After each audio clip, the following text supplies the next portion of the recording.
Nous sommes en 1824. Nicéphore Niepce, un ingénieur français, vient d'inventer l'héliographie. La technique consiste à recouvrir une plaque d'étain de bitume de Judée, une encre ayant la particularité de durcir au soleil. Puis le tout est recouvert d'une gravure, rendue translucide par un procédé chimique, du modèle à reproduire. Exposé au soleil, le bitume durcissait, laissant apparaître en négatif le modèle à imprimer. Puis le négatif était rincé et ne laissait apparaître que des sillons là où se trouvaient les traits noirs de la gravure. De l'acide était alors employé pour graver les 10 sillons. Une fois rincé à l'eau, le négatif était recouvert d'encre et pouvait servir à reproduire par tamponnage le sujet. Cependant, cette méthode, en plus d'être fort coûteuse, prenait plusieurs jours. En 1839, Louis Daguerre invente le daguerréotype. Dans ce procédé, une plaque de cuivre ionisé est recouverte d'argent. Le tout produit une réaction chimique et enregistre sur la plaque de cuivre une image invisible du sujet.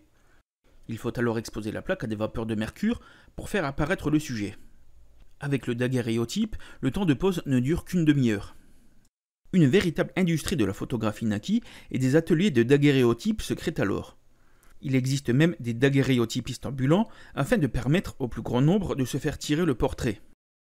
Ce plus grand accès à la photographie permit la création d'une nouvelle mode, la photographie post-mortem, qui fut surtout en vogue aux États-Unis et en Europe. Durant l'ère victorienne, le rapport à la mort était sensiblement différent du nôtre, avec une espérance de vie inférieure à 40 ans. L'accès aux soins était inégal, la médecine balbutiante et les enfants travaillaient parfois très tôt. Conséquence, les gens décédaient tôt, la mortalité infantile était importante et les morts en couches nombreuses. Souvent les familles n'avaient pas eu le temps ni même l'idée de conserver une image de leurs défunts. Les photographes se déplaçaient souvent eux-mêmes à bord d'ateliers ambulants où le corps était mené directement chez le photographe. Autant dire que, les procédés d'embaumement étant plus ou moins efficaces, la tâche pouvait être compliquée, surtout l'été. D'autant plus qu'il fallait attendre 2 jours après le décès afin que disparaisse la rigidité cadavérique. Les disparus étaient souvent représentés tels qu'ils étaient vivants, dans une mise en scène qui nous apparaîtrait macabre de nos jours. Les enfants et les bébés pouvaient être photographiés comme s'ils étaient vivants, les adultes le plus souvent comme s'ils dormaient. Parfois même, toute la famille se réunissait autour du cadavre. Un ingénieux mécanisme permettait aux photographes, et parfois manipulateurs de cadavres, de faire prendre la pose aux morts, ou même de le faire tenir debout. Quelquefois, un assistant du photographe devait tenir les sujets pour les faire tenir debout, en se dissimulant tantôt derrière un rideau, tantôt derrière le sujet à photographier lui-même. Quand il était impossible de donner une illusion de vie au modèle, on le photographiait comme s'il dormait. Afin de lui donner une allure de personne vivante, on pouvait utiliser du maquillage ou des yeux de verre. Le photographe retouchait même parfois directement le cliché en dessinant dessus, par exemple des yeux ouverts, ou en donnant de la couleur au défunt. Mais bien que plus rapide que les autres procédés photographiques, un daguerréotype nécessitait malgré tout un temps de pose pouvant atteindre la demi-heure.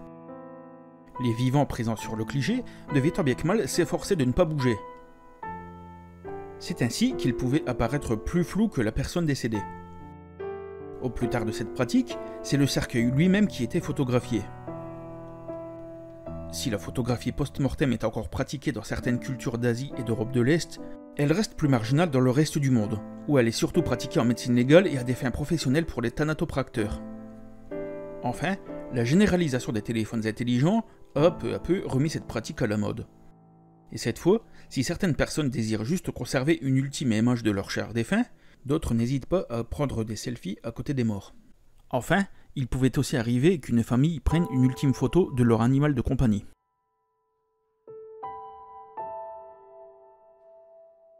Dans son numéro du 25 janvier 1996, Paris Match publie la photo de l'ancien président Mitterrand sur son lit de mort. Un cliché qui vaudra à l'hebdomadaire une condamnation. L'identité du ou des auteurs demeure incertaine.